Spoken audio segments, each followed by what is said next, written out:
Hello guys, എല്ലാവർക്കും എൻ്റെ പുതിയ വീഡിയോയിലേക്ക് സ്വാഗതം. അങ്ങനെ ഈവിൾ ഡെഡ് ബേൺ കണ്ടിരിക്കുകയാണ്. ഈവിൾ ഡെഡ് ബേൺ നമ്മുടെ ഈവിൾ ഡെഡ് ഫ്രാഞ്ചൈസിയിലെ 6ാമത്തെ ഇൻസ്റ്റാൾമെൻ്റ് ആണ്. പടം എങ്ങനെയാണെന്ന് ചോദിക്കുകയാണെങ്കിൽ വളരെ നല്ലൊരു സിനിമയാണ്, നൈസ് പടമാണ്. എനിക്കെന്തായാലും പടം വർക്കായിട്ടുണ്ട്.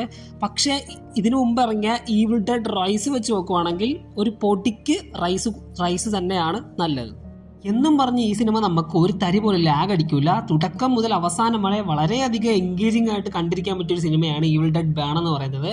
പിന്നെ ആരും ഈ സിനിമ സ്റ്റോറി വൈസ് അങ്ങനെ നോക്കിയെന്ന് പോകേണ്ട കാര്യമൊന്നുമില്ല. കാരണം ഇതുവരെ ഈവിൾ ഡെഡ് ഫ്രാഞ്ചൈസിയിലെ സിനിമകൾ ഏത് രീതിയിലാണോ പോയത് അതേ സെയിം ഒരു സ്റ്റോറി തന്നെയാണ് ഈ സിനിമയിലും ഉള്ളത്. ഒരു ഫാമിലി, ആ ഫാമിലിയിലോട്ട് ഡീമൺ വരുന്നു, അവരെ കൊല്ലുന്നു, ഈ സെയിം പരിപാടി തന്നെയാണ്. പക്ഷേ ഇവരുടെ മേക്കിംഗ് വൈസ് കിട്ടില്ലമാണ് ഗൈസ്. മേക്കിംഗ് വൈസ് ഇവർ എല്ലാത്തിനും ഒരു പുതുമ കൊണ്ടുവരുന്നുണ്ട്. അതുപോലെ തന്നെ ഈ സിനിമയിലും മേക്കിംഗ് വൈസ് പട്ടാറ് സാധനമാണ്. ഒരു രക്ഷയില്ലാതെയാണ് ഈ സിനിമ മേക്ക് ചെയ്ത് വച്ചേക്കുന്നത്. ഈ സിനിമ ഡയറക്റ്റ് ചെയ്തേക്കുന്നത് ഏതൊരു ഫ്രഞ്ച് ഡയറക്ടറാണ്. ഞാൻ ആക്ച്വലി ഈ സിനിമ കാണാൻ പോയതിൻ്റെ മെയിൻ കാരണം എന്ന് വെച്ചാൽ നമ്മുടെ സാം റൈമിയാണ്. പുള്ളി ആണ് ഇതിൻ്റെ പ്രൊഡ്യൂസർ എന്ന് പറയുന്നത്. പുള്ളിയുടെ പേര് കണ്ടുകൊണ്ടാണ് ഞാൻ സിനിമ പോയത്. കാരണം പുള്ളി ഇടപെട്ടിട്ടുള്ള ഒരു പടം ഇതുവരെ മോശമായിട്ടില്ല. സോ അതുകൊണ്ട് തന്നെയാണ് ഞാൻ ഈ സിനിമ കാണാൻ പോയത് തന്നെ. അതുകൊണ്ട് തന്നെ ഈ പടം അങ്ങനെ നിരാശപ്പെടുത്തിയതും ഇല്ല. പിന്നെ ഈ പടത്തിൽ വയലൻസ് ആണ്. വയലൻസ് അവർക്ക് പറ്റാവുന്ന അത്രയും എൻ്റെ അടുത്ത് ചെയ്തു വെച്ചിട്ടുണ്ട്. വയലൻസ് അറ്റ് ഈസ് ബെസ്റ്റ് എന്ന് തന്നെ പറയാൻ പറ്റുള്ളൂ. വളരെ കൊടൂരമായ കുറേ സീൻസ് ഈ സിനിമയിൽ ആഡ് ആക്കിയിട്ടുണ്ട്. പക്ഷേ നമ്മൾ ഈവിൾ ഡെഡ് കണ്ടു വന്നവർക്ക് ഇതൊന്നും ഒരു പ്രശ്നമായിരിക്കാം. പക്ഷേ ഈ പടം ഫസ്റ്റ് കാണുന്നവർക്ക് ഇത് പറ്റൂല. ചില സീൻസൊക്കെ നമുക്ക് ഉൾക്കൊള്ളാൻ പറ്റില്ല. അത്ര അജാതി പരിപാടിയാണ്.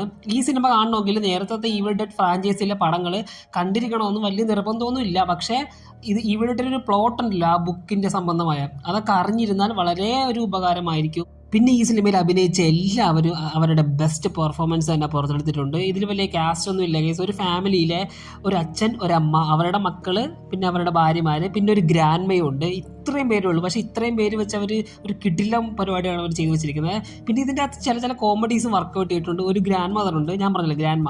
ആ ഗ്രാൻഡ്മേനെ വെച്ച് ചില കോമഡീസ് ഇവർ വർക്കൗട്ട് ചെയ്തിട്ടുണ്ട്. അത് നല്ലൊരു നൈസ് പരിപാടിയായിരുന്നു. അപ്പോൾ അഭിനയത്തിൻ്റെ കാര്യത്തിലൊന്നും എനിക്കൊന്നും പറയാനില്ല. എല്ലാവരും കിടിലം പെർഫോമൻസ് ആയിരുന്നു, നൈസ് പരിപാടിയായിരുന്നു. കേസ് മൊത്തത്തിൽ ഈ സിനിമ എങ്ങനെയാണെന്ന് ചോദിക്കുകയാണെങ്കിൽ, നിങ്ങൾ ഈവിൾ ഡെഡ് ഫ്രാഞ്ചൈസി ഫോളോ ചെയ്യുന്ന ആൾക്കാരാണെങ്കിൽ തീർച്ചയായിട്ടും പോയി കാണാൻ പറ്റിയൊരു സിനിമ തന്നെയാണ് ഈവിൾ ഡെഡ് ബേൺ എന്ന് പറയുന്നത്. ഒരിക്കലും മിസ്സാക്കാൻ പാടില്ലാത്തൊരു സിനിമയും കൂടിയാണ്. ചിലപ്പോൾ OTT-ൽ വന്നാൽ ചിലപ്പോൾ നിങ്ങൾക്ക് ഇത് ഇഷ്ടപ്പെടാൻ ചാൻസ് എനിക്ക് തോന്നുന്നില്ല, ഇഷ്ടപ്പെടുമോ ഇല്ലയോ എന്ന്. പക്ഷേ തിയേറ്ററിൽ നിന്ന് കണ്ടപ്പോൾ എനിക്കെന്തോ ഇഷ്ടപ്പെട്ടു, അടിപൊളിയായിരുന്നു. പിന്നെ ഇതിൻ്റെ കൂടെ ഒരു പ്രധാനപ്പെട്ട കാര്യം പറയാനുള്ളത്, സിനിമ കഴിഞ്ഞിട്ട് ആരും എണീറ്റ് പോകരുത്. എല്ലാ ടൈം കാർഡൊക്കെ കാണിച്ചു കഴിഞ്ഞിട്ട് ഒരു പോസ്റ്റ് ക്രെഡിറ്റ് സീൻ ഈ സിനിമയിലുണ്ട്. എൻ്റെ കൂടെ ഇരുന്ന ആൾക്കാരൊക്കെ എണീറ്റ് പോയി. അതുകൊണ്ടാണ് ഞാൻ പറഞ്ഞത് അതാരും മിസ്സാക്കരുത്. അത്യാവശ്യം മെയിൻ ഒരു പോസ്റ്റ് ക്രെഡിറ്റ് സീനൊന്നും അല്ല, എന്നാലും അത് നൈസ് ഒരു പരിപാടിയായിരുന്നു. അത് നിങ്ങൾ ഒരിക്കലും മിസ്സാക്കരുത് ഗൈസ്. ആ പോസ്റ്റ് ക്രെഡിറ്റ് സീൻ നൈസ് ഒരു പരിപാടിയായിരുന്നു. അപ്പോൾ ഗൈസ്, ഇതൊക്കെയാണ് ഇന്നത്തെ വീഡിയോയിലൂടെ പറയുന്നത്. ഈവിൾ ഡെഡ് ബേൺ എന്ന് പറഞ്ഞ സിനിമ നിങ്ങൾ കണ്ടവരാണെങ്കിൽ നിങ്ങളുടെ വിലയേറിയ അഭിപ്രായങ്ങൾ താഴെ കമൻറ്റ് ബോക്സിൽ കമൻറ്റ് ചെയ്യുക. അപ്പോൾ ഇതുപോലത്തെ വീഡിയോസായിട്ട് ഞാൻ ഇനിയും വരുന്നതായിരിക്കും. ഇനി അടുത്ത വീഡിയോ ആയിട്ട് കാണുന്നവരേക്കും ബൈ.